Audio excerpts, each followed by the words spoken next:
ఎన్నికల ప్రచారంలో విజయ్ జగన్ ఉన్న ఫోటోకు అభిమానిస్తే చాలా ప్రేమగా దాన్ని ఎత్తి చూపించడం జరిగింది. ఒక ముఖ్యమంత్రి క్యాండిడేట్ పక్క రాష్ట్రంలో ఉన్న మాజీ ముఖ్యమంత్రి ఫోటో పట్టుకోవాల్సిన అవసరం లేదు. అయినా పట్టుకున్నారంటే అర్థం ఏంటి? జగనన్న లాంటి నాయకత్వం నేను ఇస్తాను అని ఆయన చెప్పకనే చెప్పాడు. ఎందుకంటే విజయ్ గారి డ్రెస్సింగ్ చూస్తే జగనన్న గారిలాగే కాకి ప్యాంటు కాకి షర్ట్. ఇంతవరకు ఎవరు కూడా ఏ ముఖ్యమంత్రి క్యాండిడేట్ అలా వేసింది లేదు. ప్రజలకి దగ్గరగా సాధారణ వ్యక్తిలాగా వాళ్ళు ఎప్పుడూ ఉంటారు. సో ప్రతిదీ కూడా మీరు చూస్తే మాట కానీ ప్రజలకు ఇచ్చిన వాగ్దానాలు కానీ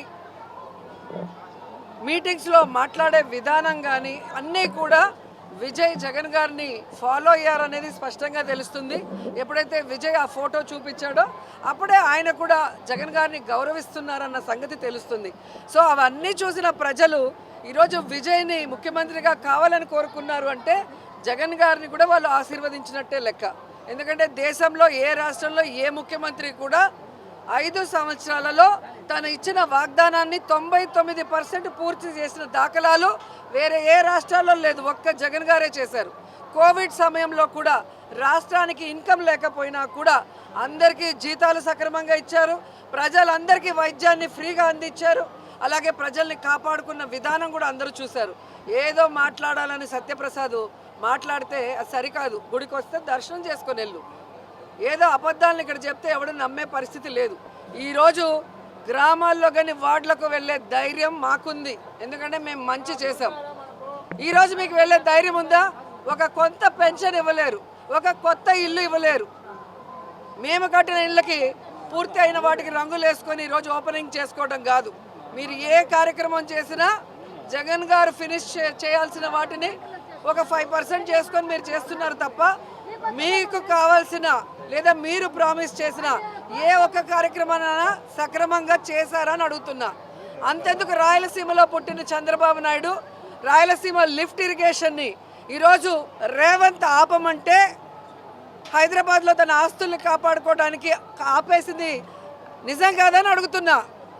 ఈరోజు రైతులకి సాగునీరు తాగునీరు లేకుండా రైతులు అల్లాడిపోతుంటే పట్టించుకోకుండా నువ్వు నీ ఆస్తులు బాగుంటే చాలు అనుకొని ఈరోజు రాయలసీమ లిఫ్ట్ ఇరిగేషన్ని ఆపేసిన నువ్వు నీ పార్టీ వాళ్ళు జగన్ గారిని మాట్లాడుతుంటే సిగ్గుచేటని కూడా ఈ సందర్భంగా తెలియజేసుకుంటున్నా. ఈ మధ్యన పక్క రాష్ట్రంలో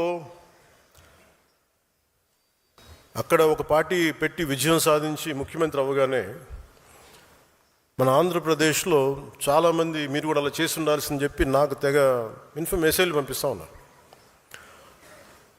ఊళ్ళో పెళ్ళికి ఏదో హడావుడి ఉంటారు కదా,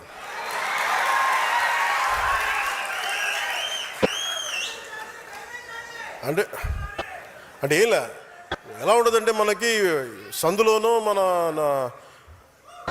ఒక పెళ్లి జరుగుతూ ఉంటే మన ఊళ్ళో చిన్నపిల్లలు పరిగెడుతూ ఉంటారు అటు ఇటు, వాళ్ళ ఇంట్లో పెళ్ళి అనుకున్నాడు. అరే ఆంధ్రప్రదేశ్ పరిస్థితులు వేరు. సరే వీళ్ళు చెప్పినట్టుగానే మనం కూర్చొని 2019 నిలబడ్డాం. ఎక్కడ పెట్టారు? 2 చోట్ల ఓడించారు కదా. పోనీ ఎవరైనా నిలబడ్డారు ఆ రోజున నాయకులు అంటే అందరూ పారిపోయారు కదా. సో అందుకని కంపారిజన్ పెట్టకండి. నిజంగా నేను పదవే నాకు ప్రధానం అనుకుంటప్పుడు 2008లోనే యూత్ వింగ్ కాదు ఎంపీగానే పోటీ చేశాను. 2014లో నేను ఎన్డీఏతో అలయన్స్లో ఉన్నప్పుడు నేను మల్కాజ్గిరి నుంచి ఎంపీగా పోటీ చేయాల్సి ఉంది. బట్ నేనేమనుకున్నానంటే, ఎందుకు చెప్తున్నాను ఇదంటే, నేను ఒక పార్టీని నడపాలి, ఇది సమాజంలో మార్పు పట్టుకు రావాలంటే నాకు తెలియాలి కదా కష్టం. ఒక కమ్యూనిస్ట్ నాయకులను చూస్తే కింద క్షేత్రస్థాయిలోకి వెళ్ళారు, నలిగారు, దెబ్బలు తిన్నారు. ఒక కాంచీరామ్ దెబ్బలు తిన్నాడు, నలిగారు.